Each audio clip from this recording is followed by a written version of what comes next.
Welcome back to Team FastEddy and HPI Baja Tutorials.com. Today we're going to take a look at a new product put out by DarkSoul Racing, and it's called a MeatyMount.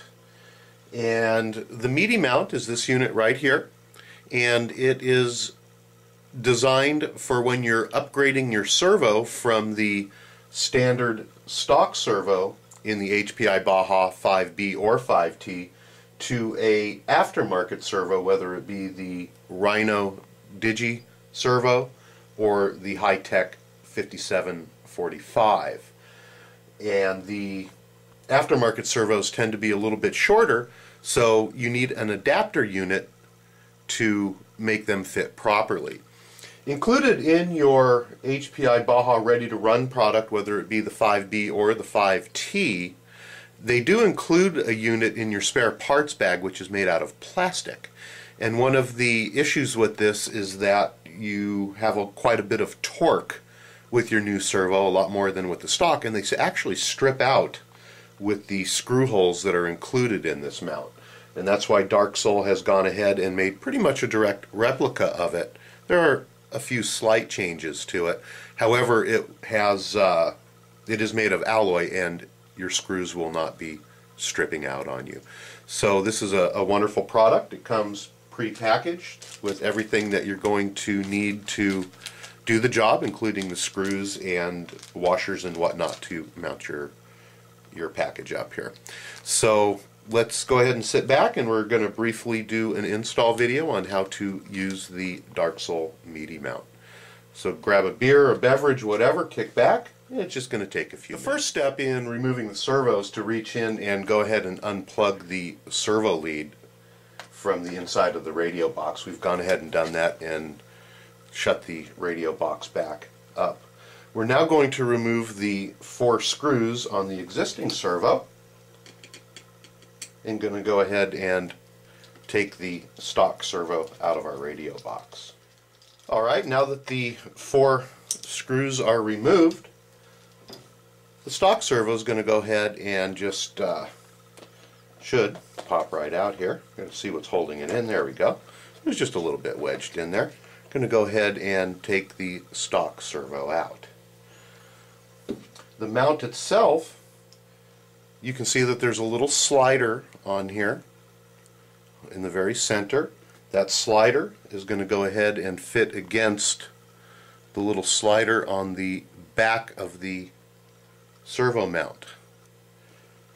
Basically, it's going to fit on just like so, and that little slider allows you to adjust the width of the servo in and out as needed for the particular servo that you're using. So this mount is going to go on from the back. I'm going to go ahead and open up my screw package, and we'll get some screws and get this thing mounted up. Alright, using the screws that we took out earlier, we've gone ahead and mounted the bracket using the 2 factory screws in the rear. And you don't want to completely tighten those up right now. We're going to leave them just a little bit loose so that we can slide the MeatyMount back and forth so that we can properly get the spacing we need for the new servo. We're going to go ahead now and mount the new servo in.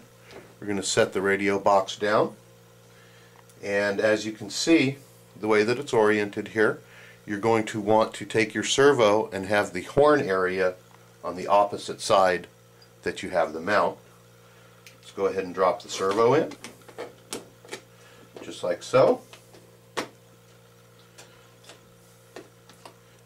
Everything's going to go ahead and line up, and then we're going to go ahead and use the included screws along with the washers to go ahead and mount the servo in. I'm going to do this, and we'll be right back. Alright, we've gone ahead and used the included 4 screws and washers to mount up our servo, and at this point we're going to go ahead now and tighten up the 2 screws on the rear to go ahead and make everything nice and tight.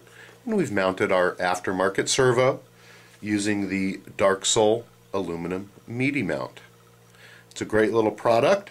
I'm a lot more confident now that it's not going to strip out, as I have done with several of my plastic HPI supplied servo mounts. So again, This is the MeatyMount put out by DarkSoul Racing, and it's available at any of your fine Baja retail locations. Ask for it by name. Again, it is the DarkSoul MeatyMount. We appreciate you stopping by, Team FastEddy and HPI Baja Tutorials.com. If you haven't done so yet, go ahead and stop by our website. We've got well over 200 videos containing product reviews like this one, install, tips and tricks, as well as a full tutorial on building the HPI Baja SS page by page, which also covers a lot of material that you may look for while repairing your Baja. Again, thanks for stopping by, Team FastEddy and HPI Baja Tutorials.com.